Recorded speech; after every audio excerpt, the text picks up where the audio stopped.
നമസ്കാരം. സിറ്റി ന്യൂസിലേക്ക് സ്വാഗതം. എയിംസിനായി കേരളം 4 സ്ഥലം നിർദ്ദേശിച്ചുവെന്ന് മുഖ്യമന്ത്രി പിണറായി വിജയൻ. CPM കണ്ണൂർ ജില്ലാ സമ്മേളനത്തിന്റെ സമാപനം കുറിച്ചുകൊണ്ട് തളിപ്പറമ്പ് ഉണ്ടപ്പറമ്പിൽ നടന്ന ബഹുജന പൊതുയോഗം ഉദ്ഘാടനം ചെയ്ത് സംസാരിക്കുകയായിരുന്നു അദ്ദേഹം. കേന്ദ്ര ബജറ്റിൽ കേരളത്തെ പൂർണ്ണമായും അവഗണിച്ചുവെന്നും കേരളത്തോട് ഒരു തരത്തിലുള്ള പകപോക്കലാണ് പ്രകടമായതെന്നും മുഖ്യമന്ത്രി പറഞ്ഞു. കേരളം 4 സ്ഥലങ്ങൾ എയിംസിനായി നിർദ്ദേശിച്ചിരുന്നു. കേന്ദ്രത്തിന്റെ നിർദ്ദേശപ്രകാരം പിന്നീട് ഒരു സ്ഥലവും നിർദ്ദേശിച്ചു. പക്ഷേ സംസ്ഥാനത്തിന് എയിംസ് അനുവദിച്ചില്ലെന്ന് മുഖ്യമന്ത്രി പറഞ്ഞു. കേരള ഗവൺമെന്റ് നിർദ്ദേശം സമർപ്പിക്കുകയും പക്ഷേ നമ്മുടെ സംസ്ഥാനത്തിന് എയിംസ് അനുവദിക്കുന്നില്ല. എത്രയോ തവണ ഇതുമായി ബന്ധപ്പെട്ട് കേന്ദ്ര ഗവൺമെന്റിന്റെ വക്താക്കളെ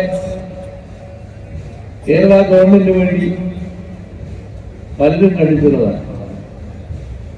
സംസാരിക്കുമ്പോഴൊക്കെ പ്രധാനമന്ത്രി അടക്കം ഇപ്പോ എയിംസ് കിട്ടി എന്ന ധാരണയിൽ തിരിയാൻ പറ്റുന്ന അന്തരീക്ഷമാണ് ഉണ്ടാക്കാറ്. പക്ഷേ തുടർച്ചയായ നിരാശയാണ് കേരളത്തിലുണ്ടാകുന്നത്. ഇത്തവണയും അത് തന്നെ സംഭവിച്ചു.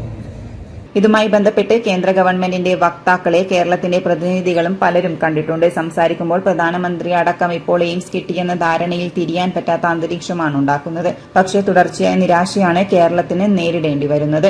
രാജ്യത്തെ ഏറ്റവും വലിയ പോർട്ടാണ് വിഴിഞ്ഞം പോർട്ട്. അത് പൂർണ്ണതയിലേക്ക് എത്താനിരിക്കുകയാണ്. പോർട്ടിന്റെ ഔപചാരികമായ ഉദ്ഘാടനം നിർവഹിക്കാനുള്ള തീയതി അടുത്തു വരികയാണ്. അത്തരമൊരു പോർട്ടിൽ സ്വാഭാവികമായും നല്ല തോതിലുള്ള പിന്തുണ കേന്ദ്ര ഗവൺമെന്റിൽ നിന്നും ലഭ്യമാകണം. അത് കേന്ദ്ര ഗവൺമെന്റിനോട് ആവശ്യപ്പെട്ടതുമാണ്. കയറ്റുമതി ചെയ്യുന്നത് തങ്ങളാണെന്ന നയമാണ് കേന്ദ്ര ഗവൺമെന്റ് പറയുന്നത്.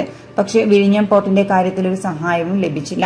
ഇതുപോലെ തന്നെ കേന്ദ്ര ബജറ്റിനെതിരായ കേരളത്തിന്റെ ഒറ്റക്കെട്ടായ പ്രതിഷേധത്തിനൊപ്പം പ്രതിപക്ഷവും കൈകോർക്കണമെന്ന് മുഖ്യമന്ത്രി പിണറായി വിജയൻ പറഞ്ഞു. കേരളത്തിന്റെ വികാരമുയർത്താൻ ഒരുമിച്ച് നിൽക്കേണ്ട സമയമാണിതെന്നും മുഖ്യമന്ത്രി കൂട്ടിച്ചേർത്തു.